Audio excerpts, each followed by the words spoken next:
Shalom saudaraku yang terkasih di dalam Tuhan. Sungguh sukacita dapat berjumpa kembali dalam video kali ini. Kiranya damai sejahtera dan kasih dari Tuhan Yesus Kristus senantiasa menyertai kita semua. Saya ucapkan selamat datang di channel Hohodos, sebuah ruang di mana kita bersama-sama belajar tentang iman dan bertumbuh dalam pengenalan akan Tuhan.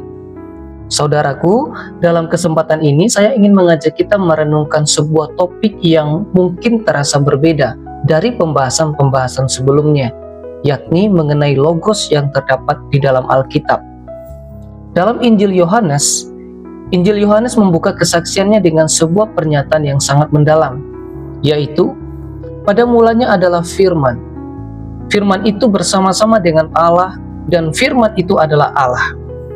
Ia pada mulanya bersama-sama dengan Allah. Segala sesuatu dijadikan oleh Dia, dan tanpa Dia tidak ada suatu pun yang telah jadi dari segala yang telah dijadikan. Yohanes 1 ayat 1-3.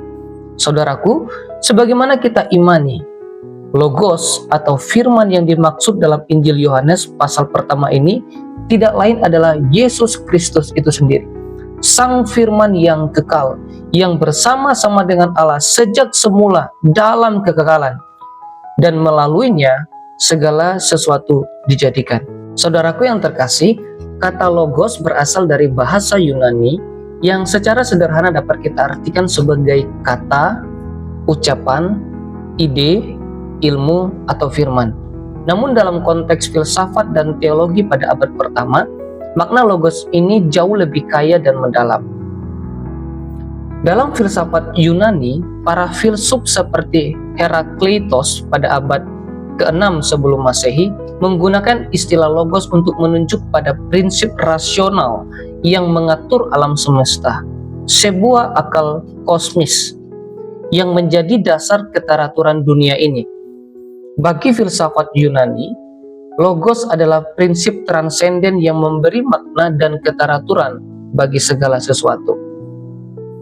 Dalam tradisi Yahudi, dalam perjanjian lama, konsep firman atau dalam bahasa Ibraninya menggunakan kata davar bukan sekedar ucapan, melainkan tindakan Allah yang hidup dan berkuasa. Allah mencipta melalui firman-Nya. Kita bisa melihat dalam Kejadian 1 ayat 3. Allah menyatakan kehendaknya melalui firman. Yesaya 55 ayat 11. Bahkan menyelamatkan umatnya melalui firman. Firman bukanlah suara kosong, melainkan perwujudan kuasa Allah yang nyata. Dalam Injil Yohanes menggabungkan kedalaman filsafat Yunani dan kekayaan teologi Ibrani untuk menyatakan bahwa logos itu bukan sekedar prinsip abstrak, melainkan pribadi yang hidup, yaitu Yesus Kristus. Maksudnya seperti ini. Rasul Yohanes memanfaatkan atau menggunakan istilah logos yang dipahami oleh Yunani Romawi dan memberikan makna baru dalam terang iman Yahudi dan Kristen. Sederhananya adalah bahwa Rasul Yohanes melakukan kontekstualisasi teologis. Ia berbicara dengan bahasa yang dipahami orang banyak, tapi mengisinya dengan kebenaran iman. Jadi logos dalam Yohanes adalah jembatan antara ilmu filsafat Yunani dan Yahudi, tapi pada akhirnya berpusat pada Kristus sebagai firman yang kekal. Saudaraku yang terkasih, Rasul Yohanes menegaskan dua hal yang sangat penting. Yang pertama, logos itu kekal dan ilahi. Dalam Injilnya, Rasul Yohanes mengatakan firman itu adalah Allah. Yang kedua, logos itu berinkarnasi. Firman itu atau logos itu telah menjadi manusia dan diam di antara kita. Dan kita kenal dengan Yesus Kristus. Kita dapat melihatnya dalam Injil Yohanes 1 ayat 14. Dengan demikian, Yesus Kristus adalah Sang Logos itu sendiri, Sang Logos ilahi, firman yang sejak kekekalan bersama Allah. Logos ada tanpa permulaan. Dia bukan ciptaan, tapi Dialah pencipta. Logos itu tidak lepas atau tidak terpisah dari Allah. Ia adalah sumber segala ciptaan dan yang kemudian menjadi manusia untuk menyatakan Allah secara sempurna kepada dunia. Saudaraku, bagi kita pengakuan akan Kristus sebagai Logos memiliki implikasi besar. Kristus bukan hanya guru atau nabi, melainkan Allah yang sejati. Segala sesuatu dalam hidup kita berakar dalam Dia. Sang Firman yang mencipta. Kita dipanggil untuk hidup berlandaskan firman, sebab hanya di dalam Logos atau hanya dalam Yesus Kristus Tuhan kita menemukan hidup yang sejati. Akan tetapi, ada banyak ajaran yang muncul tentang Logos ini. Ajaran yang sangat menyimpang dari Alkitab, ajaran yang sangat menyesatkan. Ajaran yang menyimpang itu seperti Logos atau Yesus Kristus itu bukan juru selamat. Logos hanya sebagai ide. Yesus Kristus bukan Logos, tapi Dia mengenakan Logos dari Adonai. Yesus hanya mengenakan Logos dari Elohim. Logos bukan pribadi. Yesus bukan sang gembala. Yesus bukan sang terang dunia. Dan Yesus bukanlah Alfa dan Omega. Dan masih banyak hal lagi, ajaran-ajaran yang menyimpang tentang Logos ini. Nah, oleh sebab itu, saudaraku yang terkasih, mari kita melihat fakta yang terdapat dalam Alkitab tentang hal tersebut. Dan berikut tentang beberapa ayat yang membantah klaim-klaim tersebut. Dan melalui pembacaan yang sederhana, kita dapat melihat bahwa Yesus Kristus itu adalah Allah. Kita dapat melihatnya dalam Lukas 2 ayat 11. Hari ini telah lahir bagimu juru selamat, yaitu Kristus Tuhan di kota Daud. Sangat jelas bahwa Alkitab menyatakan Yesus Kristus itu adalah juru selamat. Dia penyelamat hidup kita. Matius 1 ayat 21. Ia akan melahirkan anak laki-laki dan engkau akan menamakan dia Yesus, karena dialah yang akan menyelamatkan umatnya dari dosa mereka. Filipi 3 ayat 20. Karena kewargaan kita adalah dari sorga, dan dari situ juga kita menantikan Tuhan Yesus Kristus sebagai juru selamat. Saudaraku, jadi ayat-ayat yang saya sebutkan di atas merupakan ayat Alkitab yang sedang menyatakan bahwa Yesus Kristus itu adalah juru selamat kita. Yesus Kristus adalah juru selamat yang menyelamatkan kita dari setiap dosa-dosa kita. Oleh sebab itu, hanya melalui Yesus Kristus dosa kita diampuni.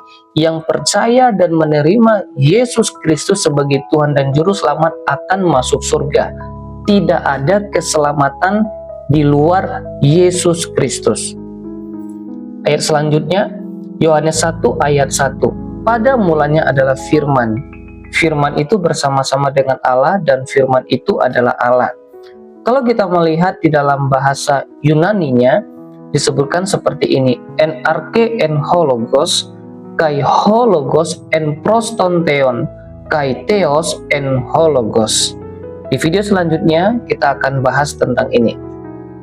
Yohanes 1 ayat 14. Firman itu telah menjadi manusia. Logos itu, Logos yang bersama-sama dengan Allah, yang adalah Allah itu telah menjadi manusia dan diam di antara kita. Itu maksudnya. Dan kita telah melihat kemuliaannya, yaitu kemuliaan yang diberikan kepadanya sebagai anak tunggal Bapa, penuh kasih dan kebenaran. Wahyu 19 ayat 13. Dan ia memakai jubah yang telah dicelup dalam darah, dan namanya ialah Firman Allah. 1 Yohanes 1 ayat 1. Apa yang telah ada sejak semula, yang telah kami dengar, yang telah kami lihat dengan mata kami, yang telah kami saksikan, dan yang telah kami raba dengan tangan kami tentang firman hidup, ini merujuk kepada Yesus Kristus. Itulah yang kami tuliskan kepadamu. Kisah Para Rasul 4 ayat 12. Dan keselamatan tidak ada di dalam siapapun juga selain di dalam Dia. Dia di sini dimaksudkan adalah Yesus Kristus. Sebab di bawah kolong langit ini tidak ada nama lain yang diberikan kepada manusia yang olehnya kita dapat diselamatkan. Jadi hanya melalui Yesus Kristus kita diselamatkan. Yohanes 14 ayat 6. Kata Yesus kepadanya, Akulah jalan dan kebenaran dan hidup. Tidak ada seorang pun yang datang kepada Bapa kalau tidak melalui aku.